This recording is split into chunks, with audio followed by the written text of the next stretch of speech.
Hello again, I'm Stephen Wells, the host of the Motoring Weekly podcast for the Australian historic road and racing community. This is episode 173. Now for another interview from the volunteers of the Australian Motor Heritage Foundation. I first met them late last year and published an overview in episode 123. The foundation considers itself a mini Smithsonian for the Australian automotive industry, including motorsport and motorcycles. They even have a small collection of aviation materials. Over the first 5 episodes in the AMHF series, we covered the vast magazine collection, the race programs and results, the audio-visual content, and their economic value study that showcased the importance of the historic car industry to the country's economy. I recorded this interview earlier in the year out at Sydney Motorsports Park, where I met with David Burrell, who started out helping to curate the magazine collection and helped to organise this interview series. David had a successful corporate career whilst juggling writing about Speedway and providing content for many magazines.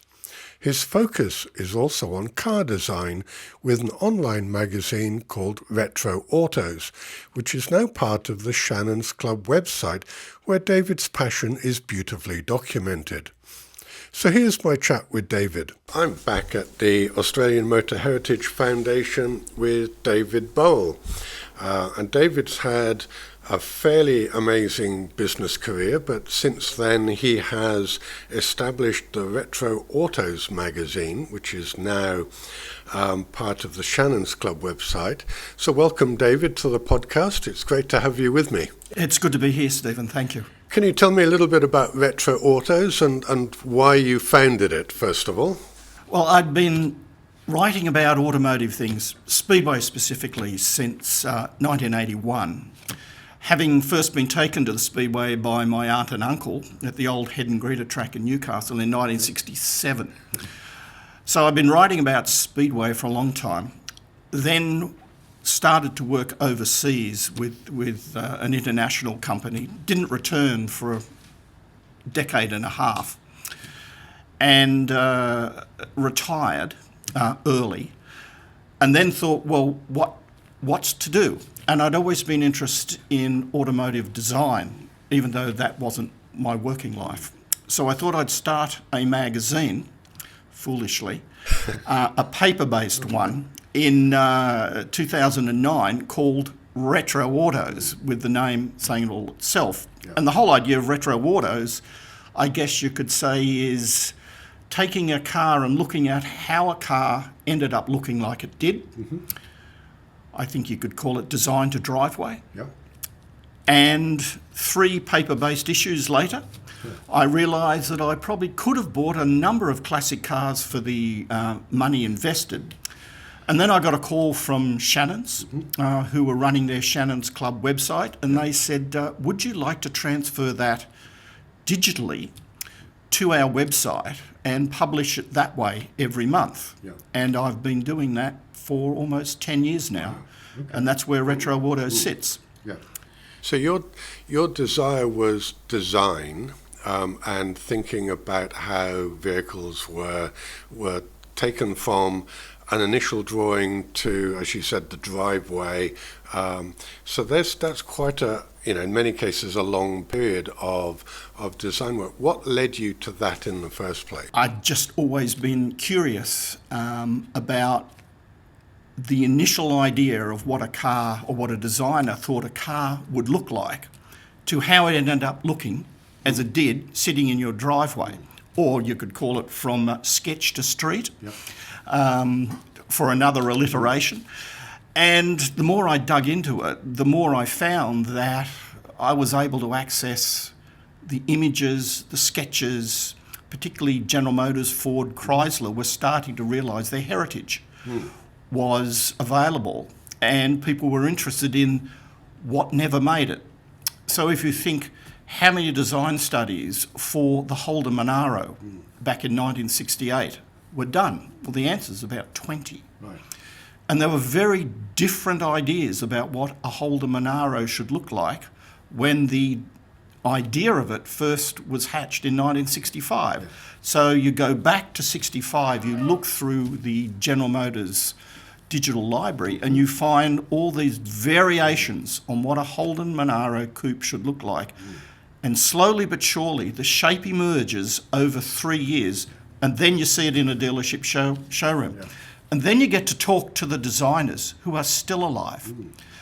And they take you through the meetings, the trials and tribulations, what they wanted in it but had to compromise because for some reasons maybe it couldn't be produced in metal, or what they sketched when they actually realised you couldn't get into the car because it was too low or too wide or something. So you hear these stories of behind the scenes and you realise that what is now a classic Australian car might have looked very different, but for a few pivotal meetings where an engineer said, we can't do this, but we can do that. Or if you looked at it this way, we'll do it this. You can't have the glass that big because we can't get it. Yeah. And that's the story, and that's what I find interesting, the story behind the story. Yeah. So you found a magazine, which then goes digital reasonably quickly. How were you able to open doors to be able to get to some of that information? Did you find that difficult in contacting Ford or General Motors locally and saying, do you have any history that you can share? You can only be told yes or no when you ask the question. And most said yes. Okay. It was the simple question, asking, do you have the images? I'm doing this story, do you have images that you would help me? And 9 times out of 10, the answer was yes.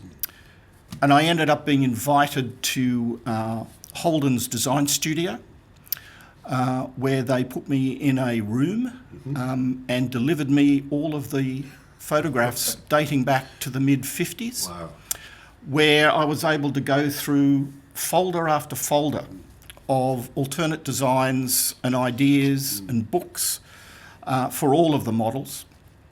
I ended up going to General Motors Heritage Centre on a number of occasions in Michigan, where they opened up their digital archives, which they do for people, if you're bona fide researchers. And they allowed me access to their database, and even now, it's a simple phone call to the US or an email saying, look, I'm working on a story, which I am at the moment actually on the 1958 Chevrolet. Can you send me a representative sample of the design proposals for the 58 Chevy? And 2 days later, in my inbox, turns up a contact sheet and I tick off which ones I want. Next day, they're there. And it's just a simple matter of asking the question. And they'll say yes or no. Yeah, sure. And so you build up a magazine which is really talking about people that most of us have never heard about, those designers who some have gone on to bigger careers overseas, but they would be hardly known to most motoring enthusiasts in the country. Some are. There are a few who are quite well known. For instance, Leo Pruneau, who's the retired design director of Holden, Phil Smood, his successor, Peter Nankervis, who was one of the really big designers in Holden for 40 years, a couple of Americans. Yeah, there are a few people who are well known, but there are many others in the design team who, as like in large corporations, they contribute to the organisation because they love doing it, not because they want to have their name in print. But I think my job is to celebrate their success. And one of the other things I have done is, with Shannon's backing, is write and publish 4 books on these people called Design to Driveway, which focuses on the people and the cars. And also Shannon's championed my Design to Driveway TV series, in which we sat down with 7 of the car designers who were involved in some of the most iconic Australian cars, all of them Australian, and spoke to them for about 30 minutes, and you can see that on Shannons Club video website. Again, designed to driveway, and we're able to illustrate that with moving picture and stills. And again, it was about celebrating what we used to do in this country, and one of the few countries where we would be able to create, think about a car, design it, build it, and sell it. Yes. Now, there are only about 4 or 5 countries in the world that do that, even now. Yes. The US, the UK, some parts of Europe, and we used to as well. But we don't anymore. And I think one of the things about working with the foundation is that that's the kind of thing we like to celebrate, is, we were really good at this stuff. We were really good at it. And I think we can be as good at it in the future in a slightly different way. But I think one of the things about the foundation and being there is that what I was doing and still do links quite nicely with what I do here. Yeah, and that was a question that I had for you, was clearly coming out of that publishing environment and content creation. And the foundation is not so much about content creation, but content preservation. There is that nice logical link between what you've been doing with RetroAutos and Shannons and with what the foundation is trying to do. How did you get connected to the foundation? That's really easy to answer. Peter Robinson asked me if I'd like to come here and help. And so I said yes, and I did. I didn't know exactly how I could help, but I think it's one of the things here at the foundation is if you come here, you find somewhere where you can help. There is always something to do. Yeah. There is never something that's not needed to be done. And whilst we contain a lot of content here, and it's interesting, I think some of our next phases are going to be in how do we leverage the content or the library, the archives, the artefacts we have, and share them with everybody. Yeah. Particularly because we've got some interesting stuff here. I mean, I know you've been talking with others about the magazines and the race programs and all that, and this is, if you like, I think one of the things we can be is the go-to place for Australia's motoring heritage. Yeah. So if you're a researcher or an educator or you're a journalist or a content creator and you want to find the original source, particularly around Australia's motor heritage, chances are we've got it. Yeah.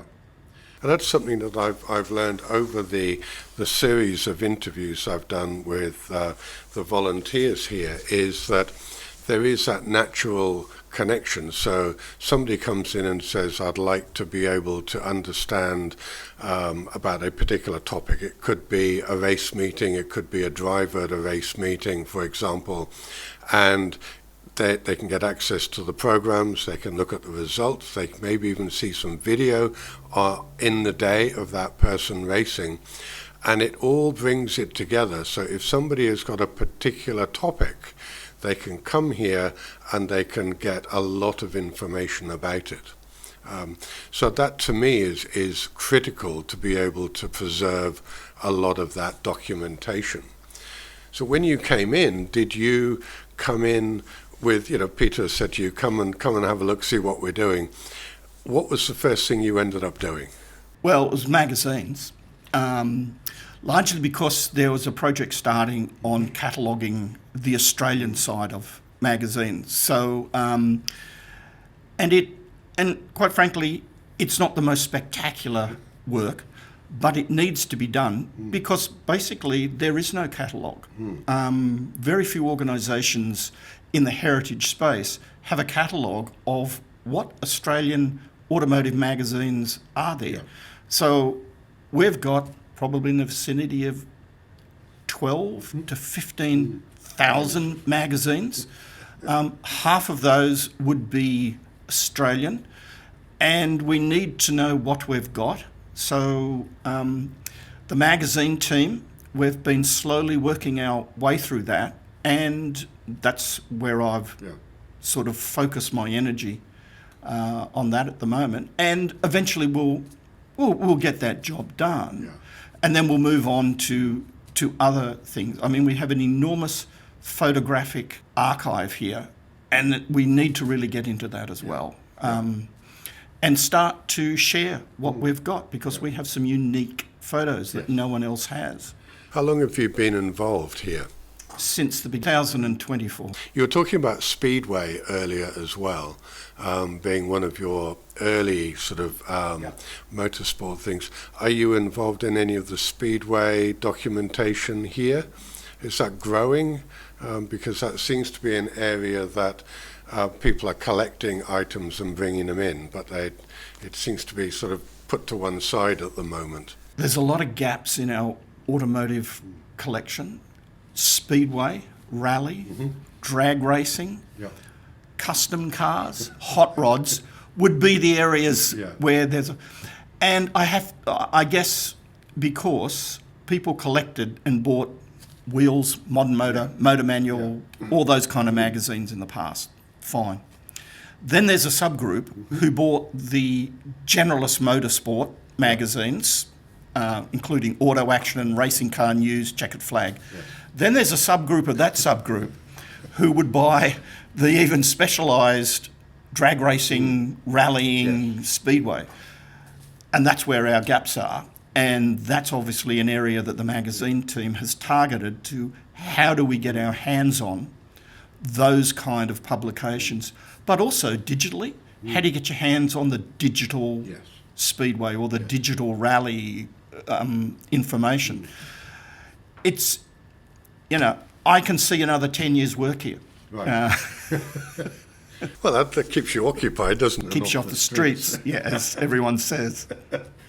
And so your magazine and journalistic work presumably then helps you open doors to be able to talk to other people in that industry about specific topics, especially if you are creating content about the Australian designs and how they've evolved. Does that help you with the work that you do here? What it does is gives me an insight into what may be important, what isn't.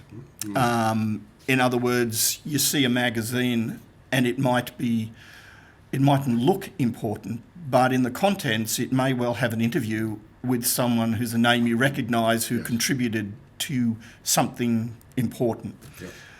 That then becomes an important artefact, and it sort of goes into the collection with a note to say, look, this has got an important interview in it. Ultimately, hopefully all this stuff is digitalised, but I still think the paper-based, print-based copy is going to be important as well. In fact, we had the editor of a well-known automotive publication in Australia here a couple of weeks ago, sitting at the desk, going through past copies of Wheels and Modern Motor to research certain facts about an upcoming story that he was doing. And the only place that information was held was at the foundation, in the library, in the magazines itself. It wasn't online. Right. So that shows the power of what this organisation is doing. Yes.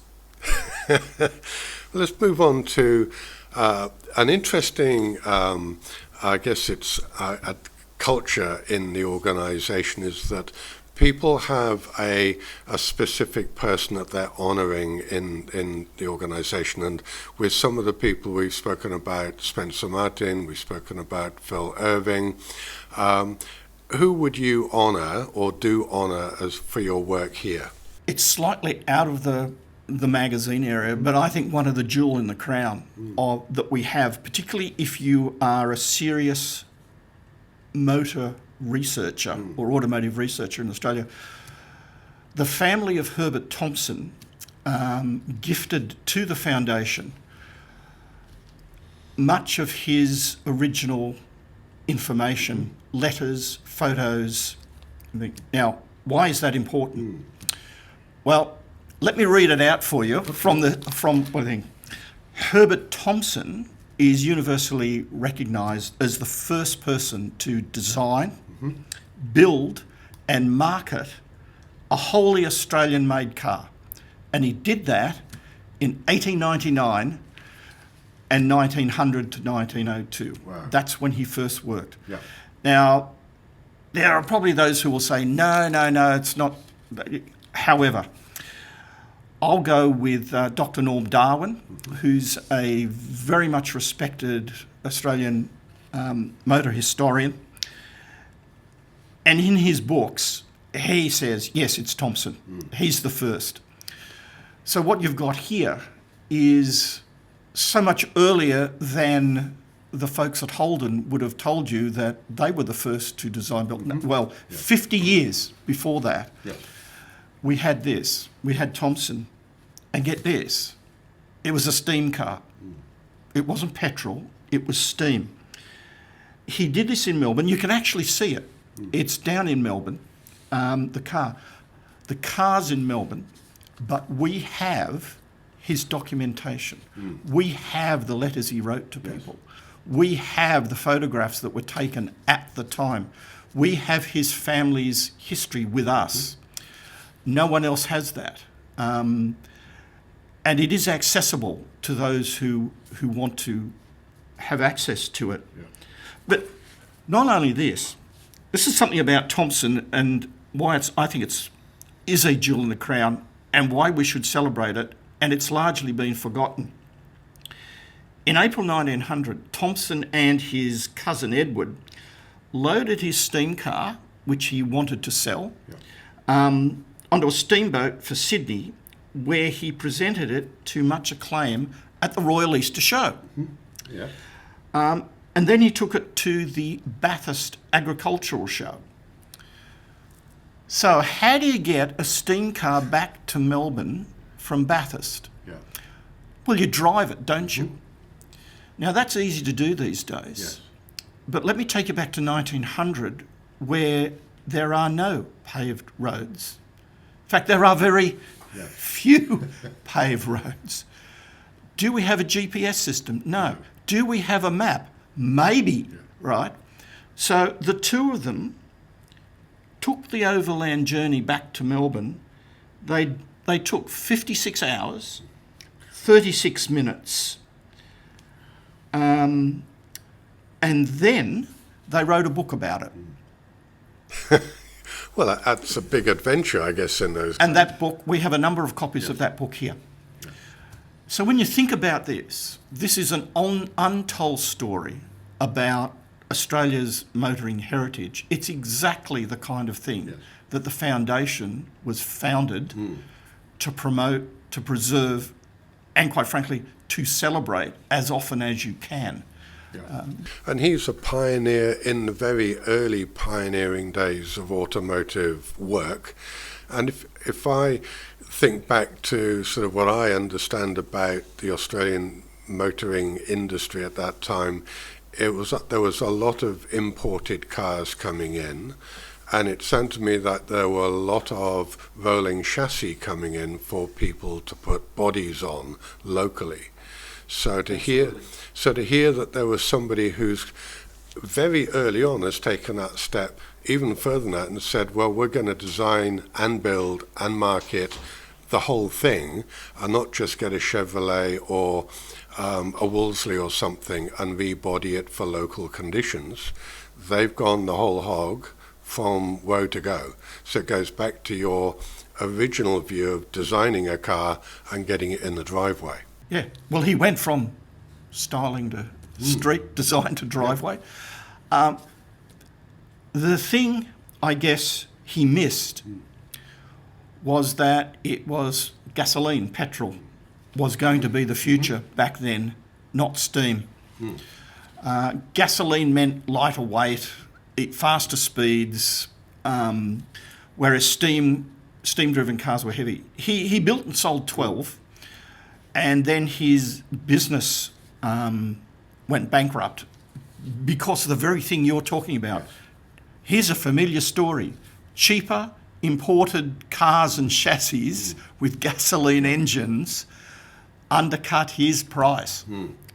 there's a story that's played out so many times in this country. And so, his business went bankrupt for that. But he still kept in business in other things and was a revered consulting engineer. But he was the first. I did some research on that whole concept of, when you look at people like Rudolf Diesel developing his kit in Germany. And to me, one of the underlying factors was a level of government interference that effectively pushed people to gasoline instead of peanut oil or steam or electric or other fuel sources. So, he would have built his steam car thinking that there would have been a reasonable, market share, only to find that, other people are getting in the way, and clearly, he sold 12, so people had faith in what he was doing, and then probably not having the money to then build, his own vehicle, in the gasoline era, because that would have been fairly expensive. So you said that he was a consulting engineer. What did he do afterwards? Was he still in automotive, or did he move on and just be a wider engineer through his knowledge of how things work?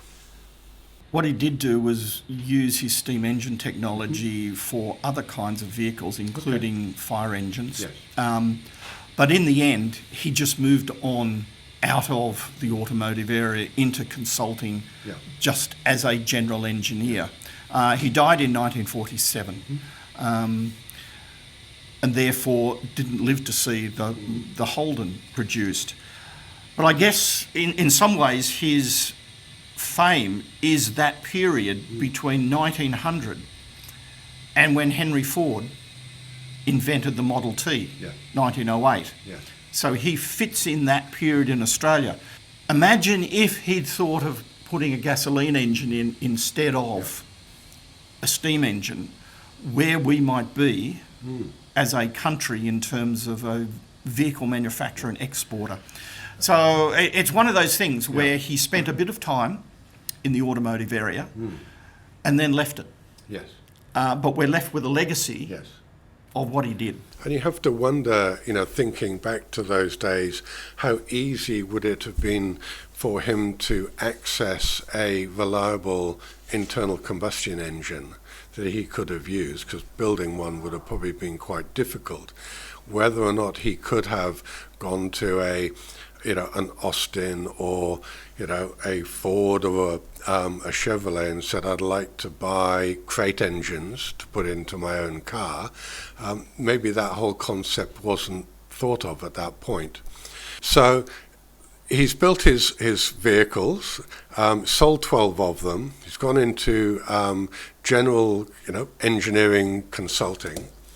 From that perspective, why was he a person that you picked? How did you find out about him? And how did you know that he was the first person to do it locally? Well, looking at his files, and also it's full of newspaper cuttings. And as I said, Dr. Norm Darwin, who I know quite well, has confirmed, as far as I'm concerned, that's good enough for me, that this is where the first one is. Yes. How did I get involved in this? Within the first couple of weeks of being here, I was shown this treasure trove on the basis of, at some point, I wanted to write this story, which I haven't done yet, because we have that information. And it has yet to be fully catalogued, fully gone through, and understood as to what else is there. And I think that's one of the fascinating things about the foundation. Every time you come here, you find something new in a box that hasn't been opened. If I could go to the Forrest Gump analogy, the foundation is a little bit like a box of chocolates. You never know what you're going to find when you unwrap something.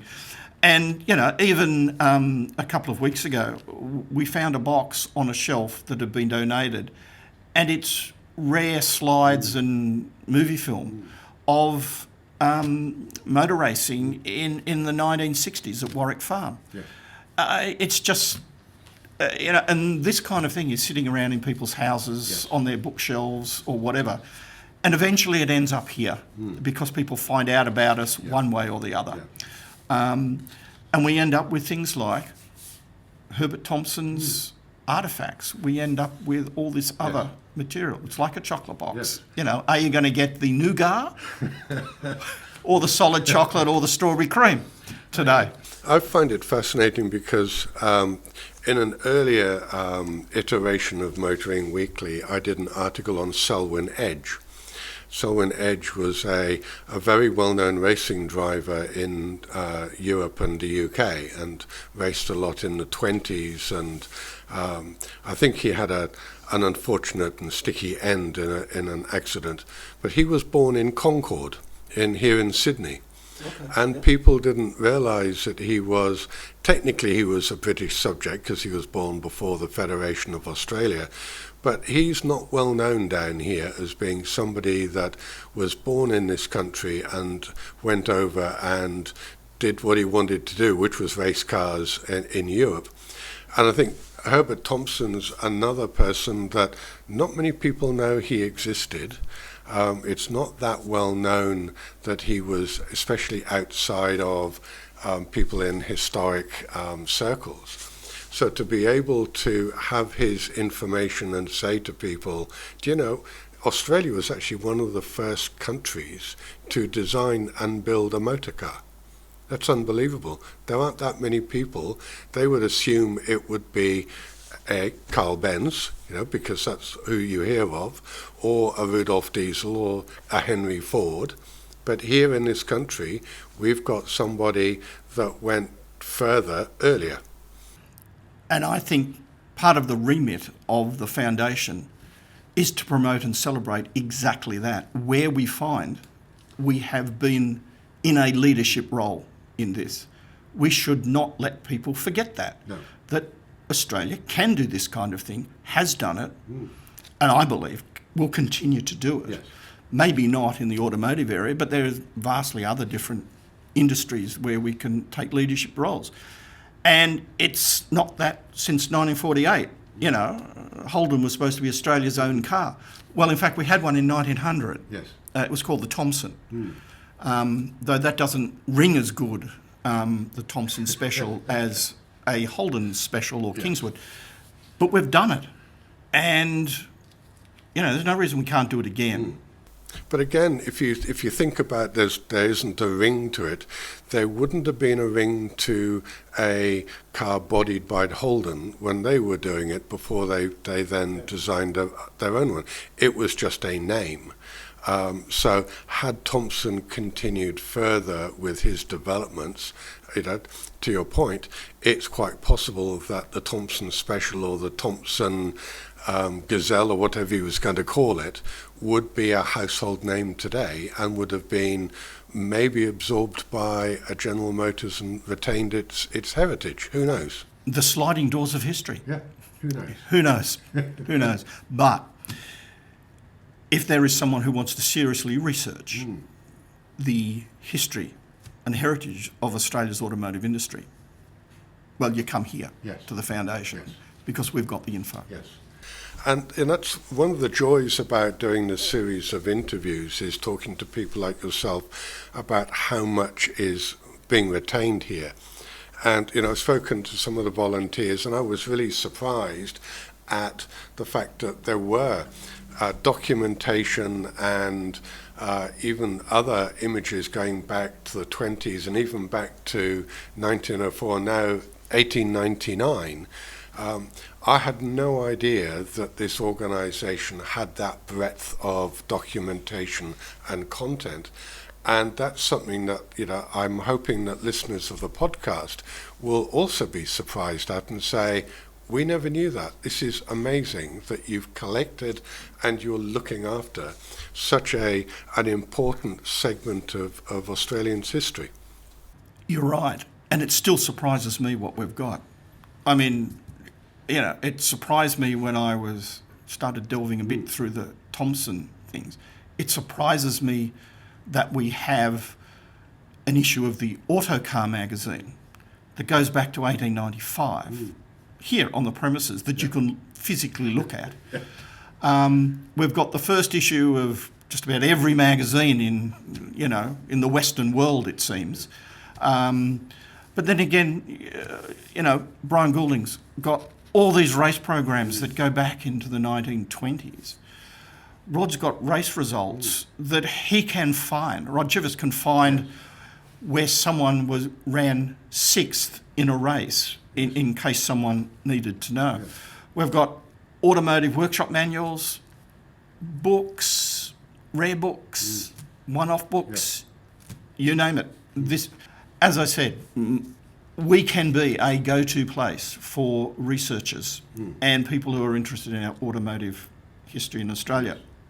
Yeah, and talking to Jeff Piggott as well about the economic value survey that was done by the foundation last year, it really shows how much of the value of the local economy is generated by people looking after their cars and buying parts and servicing and just getting involved in this whole community.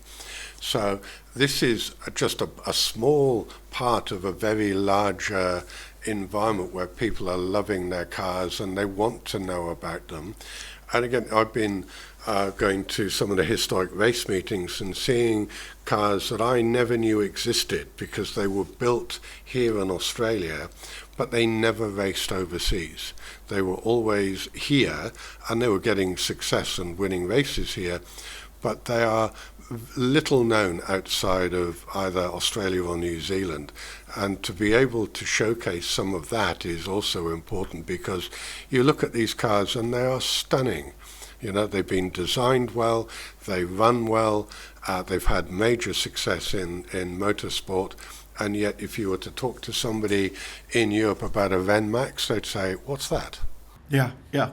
And so, again, this is just one small segment of a community here that I think is going to grow quite substantially. And with the survey talking about the billions that it's bringing to the economy or retaining in the economy and not going overseas is phenomenal. What a major and interesting piece of work was that economic value survey. Yeah. What's the headline number? Yeah. Almost $10 billion a year is spent by automotive enthusiasts. And yet, the regulatory authorities, increasingly they are aware of that and increasingly know that this is a serious business now. And the Australian motor industry has not up and left. It's still there. 9.9 billion is no small bickies. And the wages paid, somewhere in the vicinity of $25 billion a year, they're serious numbers that people who make policy really need to know about and understand what that means. Yeah, and I think part of that, though, is that they see, and the bigger political parties see manufacturing as a car factory with, say, 6,000 jobs in, and they forget that those 6,000 jobs building cars have now been replicated into many, many more people servicing and looking after vehicles that came from those factories in the first place. And they don't understand that jobs aren't just, in big factories. They are spread out in family businesses, in smaller enterprises, all servicing a segment of the economy that is keeping knock-on industries afloat, because once you've earned an income, you're going to spend it on your lifestyle, which then flows into groceries, clothing, entertainment, you name it. So if you get rid of those jobs at the top, you affect a huge amount of people below. And that seems to be a lesson that hasn't really sunk in over 50, 60 years with politicians. I think they know that. because there are enough people in the public service who crunch numbers. But I think one of the things is that the Australian Motor Heritage Foundation's Economic Value Survey is the first of its kind. No one has produced those numbers. And as I like to say, the numbers are now writing the narrative. And the narrative is that there's a lot of money and a lot of jobs and a lot of people involved in this. And I think because it's outside of government that this information's been presented, it now takes on a life of its own. And I hear the echoes of it again in what you're saying is I think people are now going to take a little bit more notice of what's going on, simply because it's a set of numbers that before people had guessed at. And probably the number crunchers in the public service and the political area probably knew about anyway, but had retained a little to themselves. Now the numbers are out in the open. They're out in the open. And everybody who researches and looks and writes about this now has a confidence in what they're writing about. They can back up with some numerical data. And that's one of the real values of the economic survey is it's not just opinion anymore, it's fact. And the best bit about that is that you've now got the baseline. So now in a few years' time, if the foundation decided to go and test it again, they'd probably find the numbers had grown and the volumes of vehicles under historic registration had grown, and therefore, the amounts that people are spending on their cars has grown. Now the economists can take those facts and they can start to think about how this is affecting not just the economy, but people's lifestyles, etc. So I think what you've done as a foundation, and to your point of putting the facts out in the open, means that you can't ignore this anymore. And it will become a valuable input into many, many discussions across many different facets of life. Absolutely. And it was only the other week where I saw somebody else in the automotive industry looking to try and convince others to join them in a project. And one of the lines they used in their press release was, "We're in a $10 billion industry." And there's only one place that number would have come from, and that's the Economic Value Survey. So I hear the echoes, and to your point, people are now starting to take this on board and say, that's a serious number, and use it in order to make an argument. And if anything, if the Economic Value Survey can help others make an argument and win their point, then job done. And that survey can be found at the website, motorheritage.org.au. Absolutely. People can download the full report or the summary, which is a great way to deliver it. I download the full report because it's a great read. So there you go. There's the recommendation from David. Download the full report. It is an eye-opener. The numbers are huge. The survey was an amazing piece of work to be done. But whilst you're at motorheritage.org.au, then think about joining. Think about becoming a supporter of the foundation. And if you do have some time, please come and volunteer with the foundation because they're always in need of help. And I think earlier on in the podcast, David spoke about the volumes of documents and magazines and books and things that they still got to go through. So all help would be appreciated by the foundation in the future. David, I'd like to thank you for your time today. Fascinating to hear about the work that you've done with your magazine and how that's been produced and what you're learning through your own research, but also the help you've put in with the foundation, and learning about Herbert Thomson. He is somebody that I'd never heard of, and I'm glad that we've been able to share his story today. Thanks for having me on the show. Thank you. I enjoyed my chat with David, learning about one of the pioneers of the Australian motor industry, Herbert Thomson. Thomson built Australia's first car in 1899, a two-cylinder powered by steam. and that was only about 14 years after Karl Benz had introduced his motor wagon in Germany. Thomson showed his cars at agricultural shows, and one of his cars raced and beat an imported Benz around 1901. His 1899 car is housed at the Museum of Victoria, and one of his engines can be found at the Powerhouse Museum in Sydney. The reason I restarted this podcast last year was because of people like Herbert Thomson. A lot has been written and recorded about the likes of Sir Jack Brabham, Ron Toranak, Gary Cooper, founder of Elfin, and designers Mark Newson and Mike Simcoe. However, not so much about many others who have contributed to the global automotive industry. And in considering this, it has become apparent that the Automotive Hall of Fame in Dearborn, Michigan, does Australia a disservice. None of the names mentioned get a gong, not even Brabham, the first and only man to win a world championship in a car bearing his name.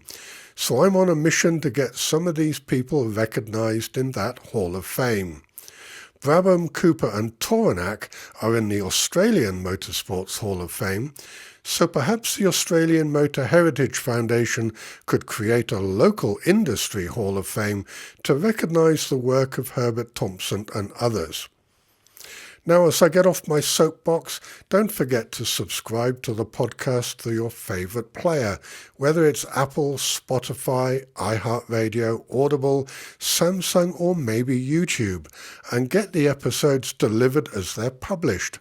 Or simply subscribe to the website motoringweekly.com.au, and you'll also get notified when a new episode is ready. You can listen to all the episodes there, or subscribe through a podcast app for simplicity. Before we finish, another plug for two international podcasts that I've connected with recently. The British Touring Car Championship podcast helped to introduce Motoring Weekly to British audiences last month as part of their Tin Top Tuesday Race Roundup show. In addition, I've shared some of my content with Elizabeth Blackstock, who hosts and produces a podcast called Deadly Passions, Terrible Joys, where she describes some of the intriguing history of American racing and Formula One. Both podcasts are great to listen to. I'm Stephen Wells, and you've listened to Motoring Weekly, the podcast for the Australian historic road and racing community.